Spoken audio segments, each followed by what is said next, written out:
So you may be asking yourself, Mr. Georgie, why are you carrying around a stock intake if you already have an engine one? That's the whole point of this video.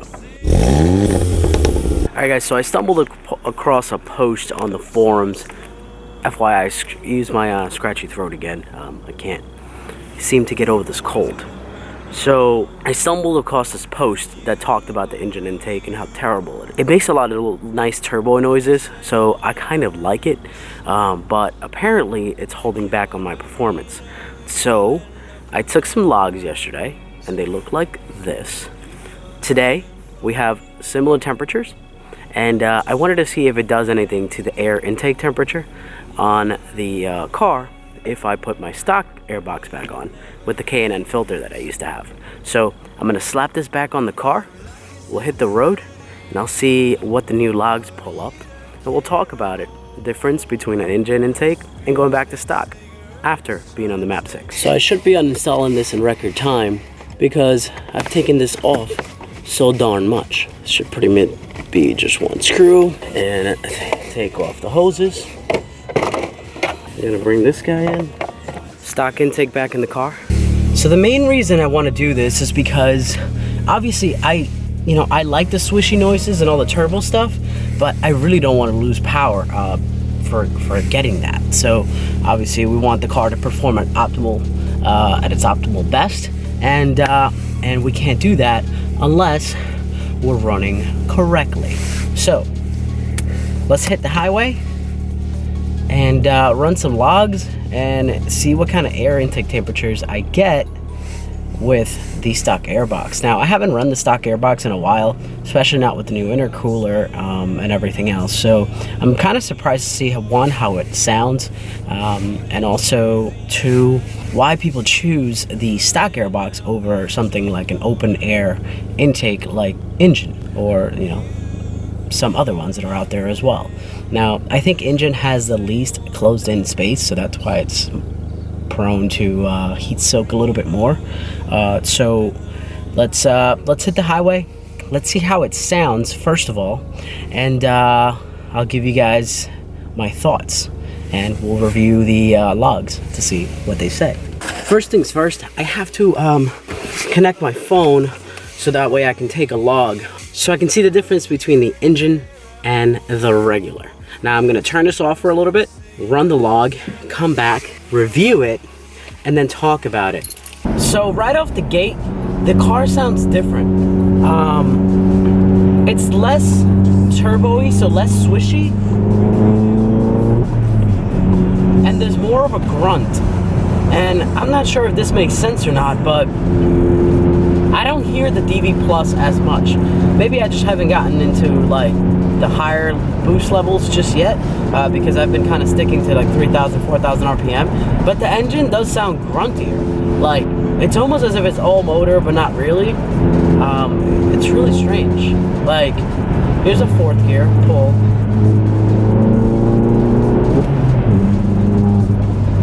Yeah, there was no swish from the DV Plus. That to me is strange. How does one affect the other? Not really sure. Then again, the car just feels a little bit peppier.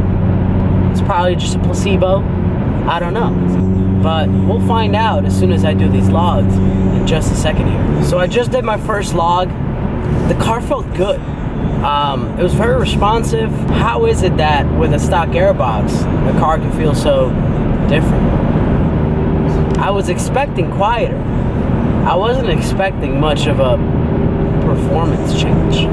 Alright boys, so after looking over the different graphs, I'm going to put one here. The one on this side is going to be the one with the engine intake, and the one on this side is going to be the one with the OEM intake with the K&N drop-in filter.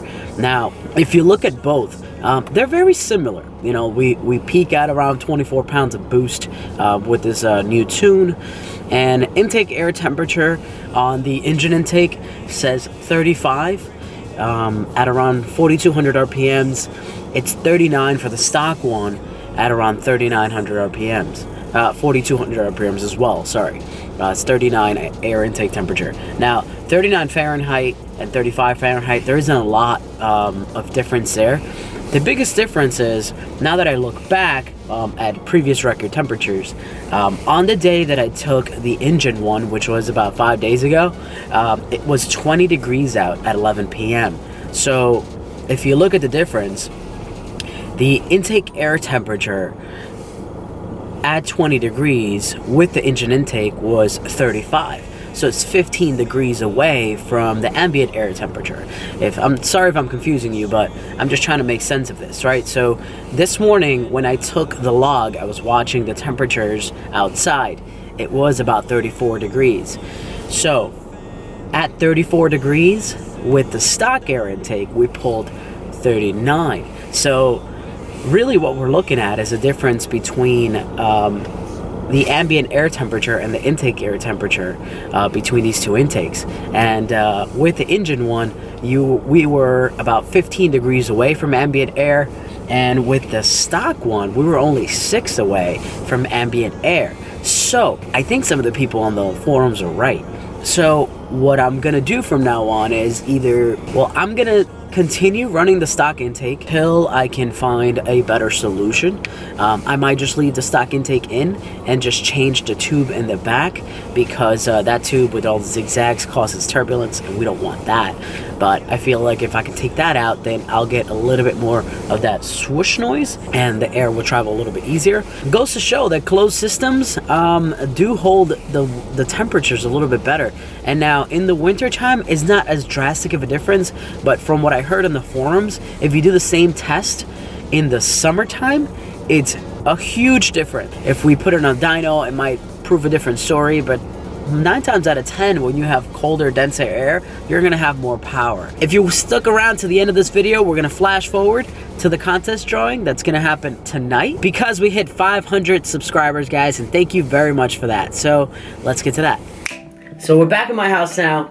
I've got sheet of paper, I've got scissors, I've got a pen, and I've got myself a list on my computer of the people who left a comment with what video they wanted to see next. So those are the people that are going to be entered into the contest. Number 1, Daryl Johnson. We got Tech Gear, we got Teddy Westside, got Kyle Ebbett, we got Jan V, 86, we got Caleb O'Malley, we got JR14, but he's not going on because that wouldn't be cool. And if he won, then you guys might think I'm cheating.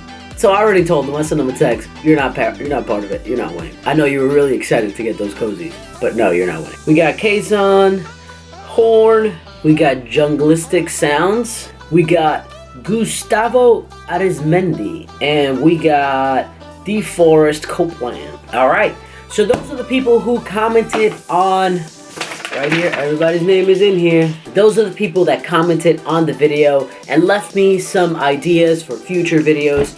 And I really like some of them. I mean, they're definitely coming. Some of them are already things that I had in the works.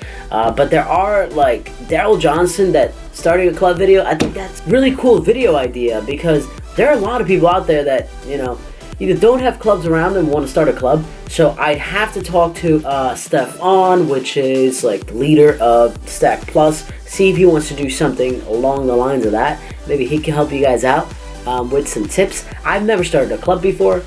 I guess you can say YouTube is my club. You guys are my club. Alright, so instead of doing a little spinny thing and just kind of picking somebody out, I decided to make things a little bit more dramatic. And we're going to go with the old cut and pick out of a hat technique. So we're going to, whoops, right there, there. Alright, got everyone's name here. Now where can I find a hat? There it is. Now I should probably have the stuff, oh my god, this hair looks terrible. I should probably have the stuff that I'm giving away up here. So let me bring it. So here they are. It's 2 cozies with some stickers inside from ShopDab. These things are going out to whoever I draw out of this hat. Alright, so here comes the first name.